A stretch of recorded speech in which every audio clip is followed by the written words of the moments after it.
Cutter master Mustafizur রহমানকে নিয়ে এসেও ফাইনালে পৌঁছাতে পারেনি খুলনা। নাইম শেখের ঢাকা মেট্রো রংপুরের সঙ্গী ফাইনালে। মুস্তাফিজুর রহমান আজকের ম্যাচে 4 ওভার বল করে 35 রান খরচ করেছে, অর্থাৎ তাদের দলের সবচেয়ে খরচে বোলার ছিল মুস্তাফিজুর রহমান। বিনিময় নিয়েছেন 1 উইকেট। অন্যদিকে মাত্র 119 রান করেও ঢাকা মেট্রো কিন্তু বাজিমাত করে দিয়েছেন এবং বড় ব্যবধানে 38 রানের ব্যবধানে খুলনাকে হারিয়েছে। ঢাকা মেট্রো একদম টুর্নামেন্টের শুরু থেকেই কিন্তু তারা ডোমিনেট করে আসছে এবং প্রথম রাউন্ডের 7 ম্যাচে 7টিতে জয় পেয়েছে, কিন্তু প্রথম প্লে অফ ম্যাচে হেরে গেছিল। দ্বিতীয় প্লে অফে এলিমিনেটর ম্যাচে তারা জিতে ফাইনাল নিশ্চিত করেছে। নাইম শেখ, যাকে সবাই ব্যাটার হিসেবেই জানতো, কিন্তু সেই নাইম শেখ এবার ক্যাপ্টেন্সিতে একদম কামাল করে দিয়েছে। দুই captain, champion captain Asghar Ali এবং নতুন ক্যাপ্টেন নাইম শেখের লড়াই হবে এনসিএল এর ফাইনালে। নাইম শেখ শুধুমাত্র ক্যাপ্টেন্সিতে বাজিমাত করেছেন এমন না, তিনি কিন্তু এই টুর্নামেন্টে ব্যাট হাতেও সর্বোচ্চ রান সংগ্রাহক। এখন পর্যন্ত তার সংগ্রহ 316 রান, যদিও প্রথম দিকে স্ট্রাইক রেট ছিল প্রায় 146 150-এর উপরে, কিন্তু এখন স্ট্রাইক রেট 133-এর ঘরে চলে এসেছে। যদিও শেষের দিকে উইকেট স্লো হয়ে গেছে, রান করাটা অনেক কষ্ট হয়ে গেছে। এভারেজ প্রথমে 40-এর উপরে ছিল, এখন এভারেজ 33-এর উপরে।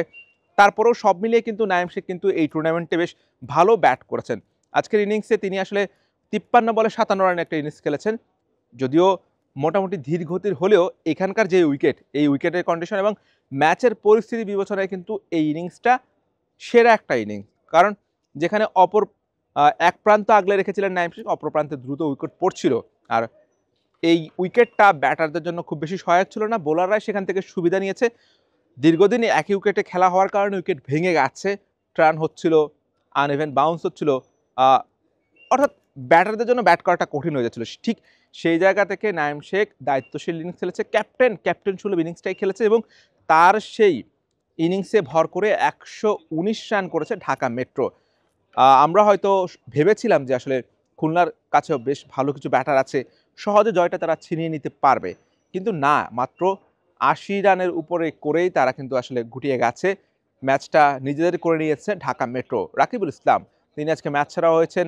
মারুফ মৃধা, অন্যদিকে মোসাদ্দেক হোসেন সৈকত, তিনিও আজকে প্রথম এনসিএল ম্যাচ খেলেছেন। ব্যাট হাতে কোনো সুবিধা করতে পারেননি, কিন্তু বল হাতে তিনি বেশ ভালো করেছেন, 3 উইকেট শিকার করেছেন। রাকিবুল ইসলাম 2 উইকেট নিয়েছেন, তাদের কারণে আসলে ম্যাচটা আসলে ঘুরে গেছে। অন্যদিকে নাইম শেখের কথাও বলতে হয় যে নাইম শেখ ব্যাট হাতে যেমন করেছে তেমনি ঠিক মাঠের নেতৃত্বটাও দারুণভাবে দিয়েছে। তো রংপুরের বিপক্ষে ফাইনালে দেখা হবে ঢাকা মেট্রোর। আশা করছি যে যোগ্য দুটা দলে কিন্তু ফাইনালে পৌঁছে গেছে, কারণ আমরা দেখেছি প্রথম রাউন্ড থেকে কিন্তু এই দুটো দলে কিন্তু ডোমিনেট করেছে এবং টুর্নামেন্টে এখন পর্যন্ত সবচেয়ে বেশি জয় এই দুটো দলেরই। সো ফাইনালে যারা জিতবে তারা হবে এনসিএল এর প্রথম চ্যাম্পিয়ন। নাইম শেখ নাকি আকবর আলীর হাতে উঠবে প্রথম এনসিএল টি20 ট্রফি, সেটা দেখতে অপেক্ষা করতে হবে আর 2 দিন। Hossain Arman, BD quick time, Sylhet international cricket stadium, Sylhet.